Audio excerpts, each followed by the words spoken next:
3 dekada nang may iniindang bukol sa mukha ang isang senior citizen sa Oriental Mindoro. Nagsimula raw ito matapos siyang mabunutan ng ngipin. Para bigyan ng mukha ang balita, Mobile Journal Yeda Pascual.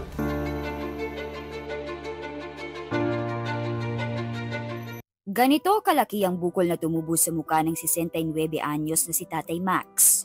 Kwento niya, nagsimula raw ito matapos magpabunot ng ngipin noong 1995. Nang napansin kong bukol ko, naglaki, pumunta ko sa doktor. At ang sabi ng doktor, ooperahan. Saka wala kaming pirang ibayad. Pangingisda, pagkukopra at pag-uuling ang kinabubuhay noon ni Tatay Max. Sapat lang ang kinikita niya para maitawid ang pangangailangan ng 7 anak. Kaya kahit may sakit na, hindi niya na naisipang unahin ang sarili. Pero nang lumaki ang bukol, natigil na siya sa trabaho. Hirap na rin kasi siyang magsalita, kumain at matulog. Naapektuhan na rin ang kanan niyang mata na ngayon nanlalabo na ang paningin. Hindi kami nag-aasa sa mga anak ko. Ang asawa ko ang nag-ahanap buhay para lang kami nakakain ng araw-araw.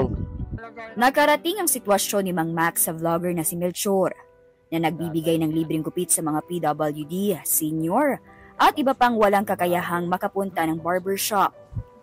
Kahit medyo malayo, ang hangarin naman po natin dito ay matulungan si tatay. Ayun, nung nakita ko personal si tatay, ako talaga ay na-shock at ako talaga ay naawa kay tatay. At habang siya ay kausap ko, hindi po maiwasan na nagbi-bleeding po yung yung bukol niya. Pero hindi lang pala bukol sa mukha ang iniinda ni Mang Max. At sa nakikita po natin sa kalagayan ni Tatay Max ay hindi lang naman po yung bukol yung kanyang sakit. Meron din po siyang TB. Umaasa si Tatay Max na sa tulong natin, mapa-opera na niya ang bukol sa mukha. Ako'y naghihingi ng tulong sa inyo. Saka ako mauoperahan. Yun lang ako. Maraming salamat po sa inyo. Mga kapatid, Mobile Journal Yeda Pascual po. Hatid ang muka ng balita. Kumustahin natin ang sitwasyon ni Tatay Max kasama si Mobile Journal Yeda Pascual. Yeda, kailan pa huling nagpa-check up itong si Tatay Max? Kailan niya huling pinatingin yung kanyang bukol? Pops Ray, nitong June lang, pina-check up niya nga at ayun na-confirm naman sa kanila na non-cancerous ito, Pops Ray. Pero yun nga, kinakailangan pa rin maoperahan kasi affected na yung pang-araw-araw na buhay ni Tatay Max. At nitong June lang din, Pops Ray, na-discover na meron pala siyang tuberculosis din. May ginagawa ba si Tatay Max para matanggal pa ito? O hinayaan na lang? Yun nga, Pops Ray, kasi dahil talagang kapos sila sa pinansyal, hindi na siya makapagtrabaho, talagang wala siyang gamot na iniinom para kahit man lang sa pain. At kaya umaasa siya, Pops Ray, na sa pamamagitan ng panawagan niya, makalikom sila ng pondo para nang sa gayon mapa-opera niya na. Yung sinasabing binunutan siya, na after siyang bunutan, doon na nagsimulang lumaki yung bukol. Tama ba? Yes, Pops Ray, dentist naman yung nagbunot sa kanya.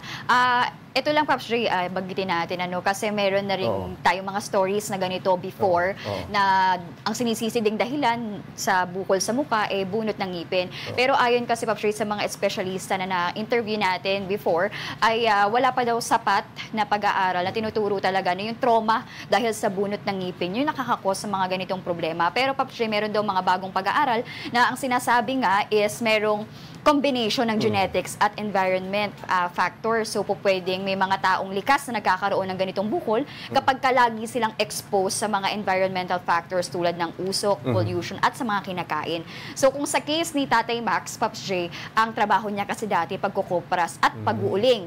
So, high risk, yes, lagi talaga siyang exposed sa mga usok araw-araw. Yeda, paano naman nahanap nitong vlogger na si Melchor, no? Itong si Tatay Max, at paano siya natulungan ng vlogger?